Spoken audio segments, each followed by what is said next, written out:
Whoa. I can't believe I'm in the Sanctum Sanctorum. Neither can I. It fills you with confidence about being him again. Makes you stand tall, makes you feel like a bit of a hero. A lot of it is just trying to play catch up with him, you know, because he's so bloody brilliant. You can kind of go anywhere with it, which is what you want in these films. You want to discover what the character's like in a very different context and sort of really explore that dynamic with Spider-Man. Doctor Strange is mostly just terribly annoyed with Peter that he's upended his life. Don't. This is why you never have kids.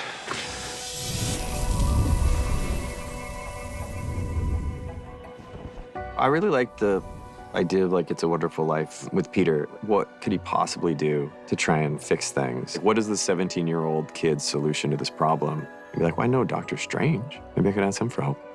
So, Peter, to what do I owe the pleasure?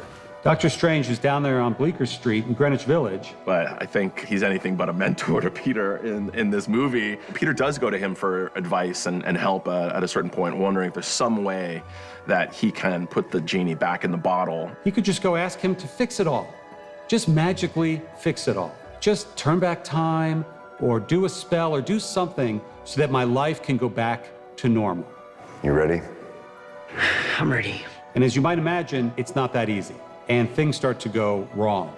If you really think about what Peter's been through and how closely tied Strange is to all of that, it's basically Strange's idea about how to actually stop Thanos in Endgame. You know, that directly leads to the loss of Peter's mentor right in front of his eyes. It's no stretch of the imagination for me to think that Strange would want to help him.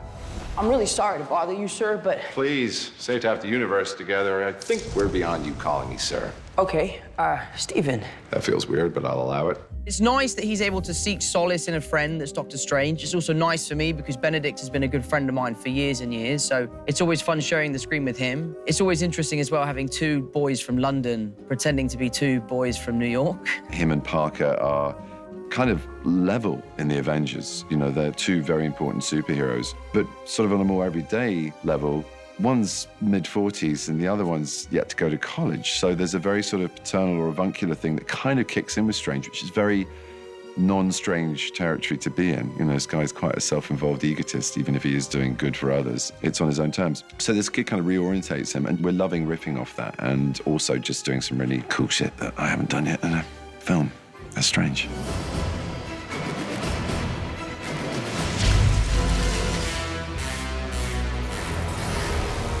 Sanctum's built at the intersection of cosmic energy currents. And they shot an episode of The Equalizer here in the 80s.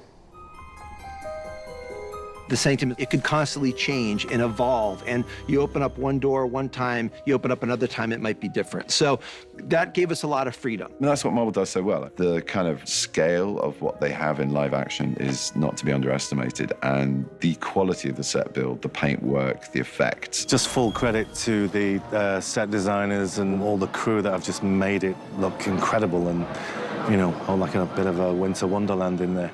This is a huge amount of Epsom salts. I kid you not, like barrels and sacks and tons, literally, of Epsom salts. So you would think, wow, and it just does. And even when you wet it down, it starts getting that slightly kind of crystalline, squelchy feel of snow that's thawed a little bit after a few hours sun in the morning, but it's basically really nice powder.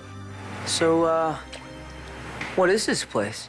The Ancient Chamber was a blast to do, and we had to come up with, you know, why is it here? What's the design elements? So we have these two sets. We have a workshop, and then we have an Ancient Chamber, and we wanted a really strong contrast between those two. So the joke is when they go downstairs, they click on the light, and it's just the most boring basement you've ever seen, like the most storage room, Doctor Strange. They work through the workshop, and they come into an aperture or a threshold, and they look into a really ancient chamber, an old ruined chamber, which is where a lot of our action takes place. But that whole concept of the ancient chamber being a ruin that was here before New York was even built was kind of the idea. So we wanted to come down from the top of the sanctum, down the staircase into the workshop, and then down even deeper into the ancient chamber. And so that was a great set to design. It's full of fun to play with this set, and it just puts you right back on your game as a character like Strange.